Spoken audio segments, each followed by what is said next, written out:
Yo tout le monde, bienvenue sur la chaîne de Léo et Max. On se retrouve pour parler de l'opening d'Eden Zero. Vous savez que l'animé a été lancé à travers 2 épisodes de lancement, mais qui seront en fait diffusés à partir du 11 avril 2021. On vous fera des reviews chaque semaine. Là on va revenir sur l'opening, parce que vous avez été nombreux à nous envoyer le lien. Ouah, qu'est-ce que vous pensez de l'opening, etc. Alors sachez que cette vidéo va s'adresser dans un premier temps à tout le monde. Donc dans les premières minutes de la vidéo, on va dire ce qu'on pense de la musique, on va dire ce qu'on pense de l'animation, peut-être de l'opening, je sais pas. Et dans un deuxième temps, partie spoiler. Donc là on va parler des personnages qu'on voit dans l'opening, jusqu'où potentiellement dans l'histoire ça va aller. Et là du coup ça s'adressera aux lecteurs du manga qui suivent avec nous chaque semaine Eden Zero. Ok, bah écoute, on part directement à l'analyse de la musique, parce que j'ai envie d'être dans la note. Avec déjà au chant Takanori Nishikawa, on a déjà vu dans des animes plus que phares, du Gundam, du Solitaire, du Bleach, notamment sur le film, Digimon, un groupe qu'on a déjà entendu. C'est pour ça que d'ailleurs ça te disait quelque chose à l'oreille quand t'as entendu les premières notes. Ouais, bah je voyais Takanori Nishikawa, je me disais, je connais pas, et pourtant je connais la chanson, le gars, etc. Mais c'était en fait TM Revolution. Si vous êtes fan d'anime et notamment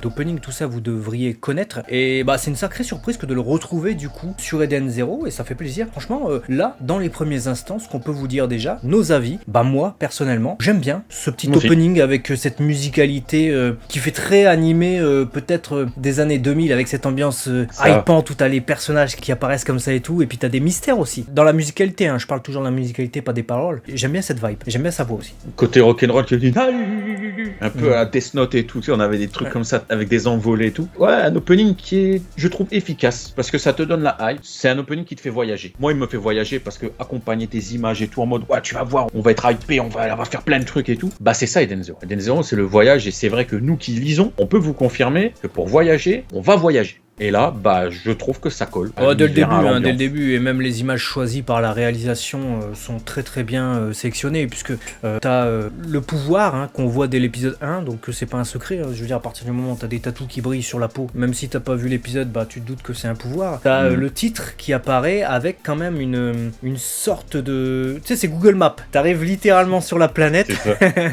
et puis tu vois le personnage principal lorsqu'il était enfant, donc Shiki, pas un spoil que de dire comment il s'appelle. Je trouve que ça fait le taf. On te plonge de là où tu pars et on va te montrer très rapidement dans cet opening là où tu vas aller, puisque tu vois un vaisseau à travers l'espace et tu vois plein de personnages qui apparaissent au fur et à mesure, quoi. C'est l'aventure.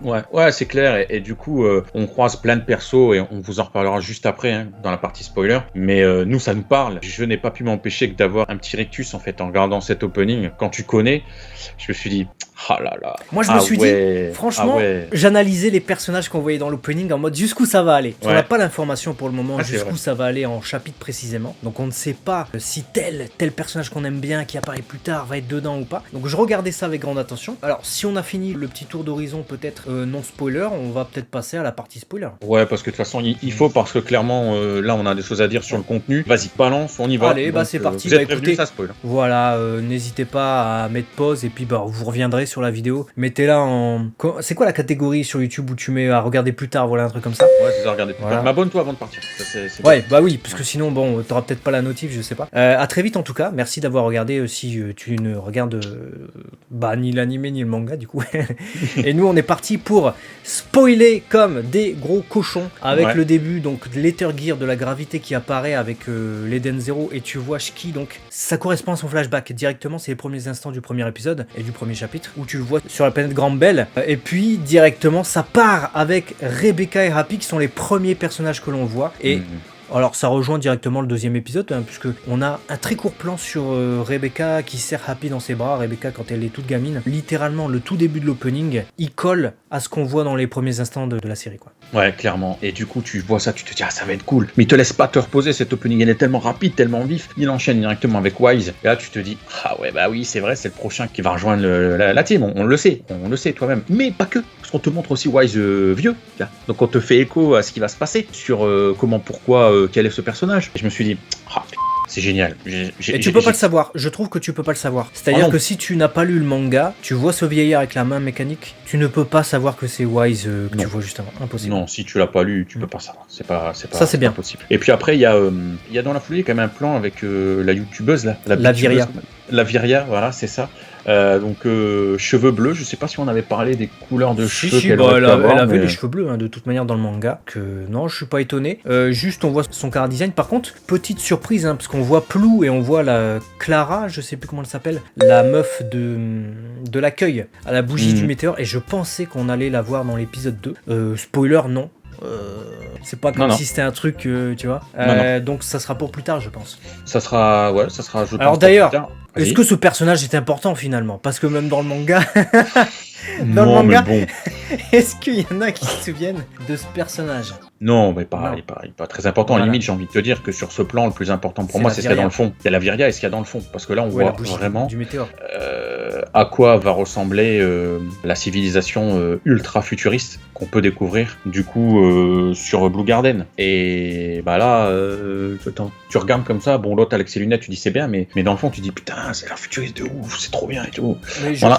j'ai pas fait gaffe plus que ça. Je regardais tellement les personnages quand j'ai vu l'épisode 2, parce que l'opening n'apparaît pas dans l'épisode 1, à part à la fin de l'épisode en audio seulement, il apparaît pas, t'as pas les images. Et l'épisode 2, c'est la révélation justement de cette planète. Donc moi j'ai eu la surprise avec waouh l'épisode quoi, tu vois. Donc je me suis pas tardé plus que ça. Par contre, première grosse surprise pour ceux qui attendaient, évidemment, on est dans les spoilers, Sister, ainsi que Witch, ainsi que les autres étoiles. Bah là, la première à apparaître dans un caisson de... Tu sais, c'est les humains artificiels dans C'est les Dragon humains Ball. artificiels. C'est Witch, évidemment, avec son E4 là.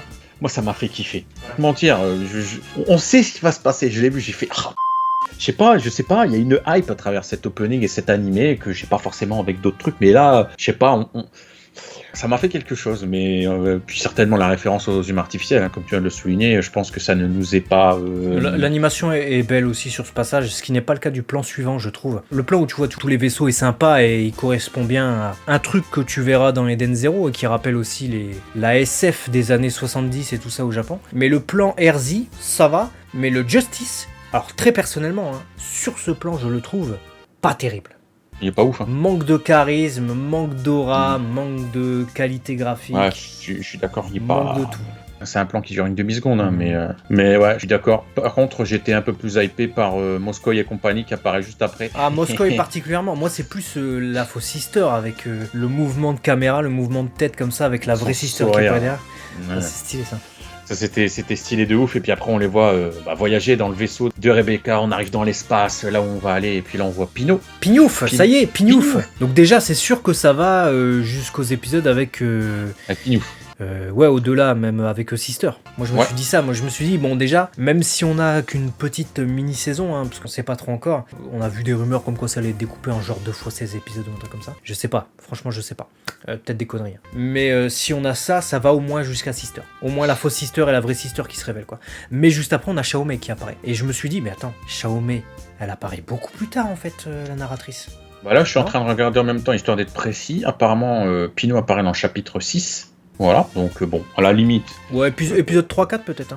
Voilà, par contre, Xiaomei, je vais te dire ça, Peut-être voilà, c'est du live en même temps que d'être Ouais, enregistré, mais c'est important de le dire, elle apparaît chapitre 5. Bon, Ah, Xiaomei apparaît déjà chapitre 5. Ok, bah Ouais. on la verra. Du coup, on la verra. Ah putain, j'ai hâte de voir sa voix, Xiaomei, parce que on sait pas. Ouais. On sait les voix principales. Vous avez vu cette vidéo là sur la chaîne où on a parlé un peu du casting de Eden Zero, mais Xiaomei, on sait pas. Et justement, Xiaomei, vu qu'on parle du casting de Eden Zero, j'ai hâte d'entendre Shiki, parce qu'elle s'appelle, enfin, il s'appelle Shiki, sur le rôle de Romula qu'on voit là tout découpé à l'épée. Romula, vous savez qu'on aime bien ce perso. Là, c'est stylé. C'est stylé, là au moment où la musique elle commence à s'emballer, t'as tous ces plans de fight où chacun exploite son Ether Gear, Romula tu l'as dit, c'est stylé. Ah c'est...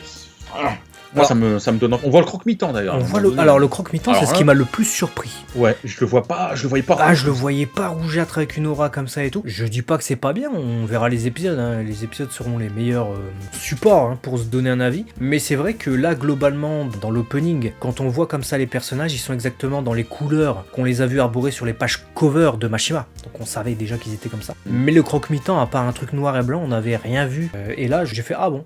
Ouais, je le voyais pas le truc rouge en fait. Donc j'ai été étonné. Maintenant, comme tu le dis, je pense que ça passera quand on l'aura. Mais c'est vrai que dans mon esprit, comme je voyais le croque-mitaine comme un trou noir ambulant, je sais pas, je le voyais peut-être noir, avec une aura peut-être noir et noir ou noir et blanc, mais pas rouge en fait. J'avais pas le rouge en tête, mais pourquoi pas? C'est une proposition qui a dû être validée par Mashima, hein, j'imagine, hein, qu'ils ont dû lui dire quelle couleur on met pour ton croque-mitaine.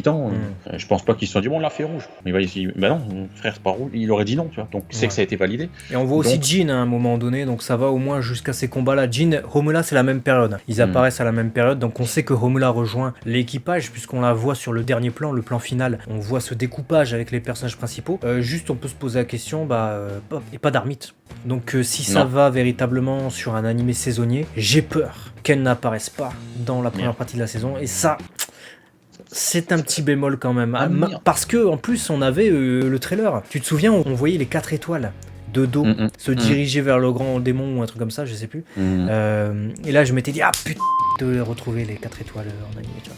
Ouais, écoute, Witch elle apparaît au chapitre 14 et Armite c'est chapitre 29. Donc on peut peut-être supputer que si c'est 16 épisodes qui adaptent entre 1 et 2 chapitres, s'ils se veulent fidèles, on arriverait au chapitre 24, 25 peut-être. Ce qui expliquerait pourquoi. Et du coup, pas le passage Armite avec la suite et puis Digitalis. Ce qui permettrait de faire une deuxième saison, potentiellement, si c'est un animé saisonnier, avec Digitalis. Ah oui, carrément. Ça peut être bien, ça peut être bien. C'est le début de Digitalis. Ouais, on pourrait avoir un d'opening avec des trucs de Digitalis, la meuf, la blonde, qui est en fait une slime. De toute façon, on est dans la partie spoiler, vous savez vous-même, qu'on voit sur Digitalis. Et puis Drakenjo, puisque c'est à la fin de Digitalis qu'il apparaît avec Spider, là, qui va le voir et qui fait chef monsieur et tout. Ouais, ça pourrait être cool. Ouais, ça peut être vraiment cool. Enfin voilà, en tout cas pour ce qu'on pouvait dire de ce trailer cet opening qui se termine du coup sur le plan de Mother. La hype. Et la hype. Je serai attentif à la CGI. Pareil.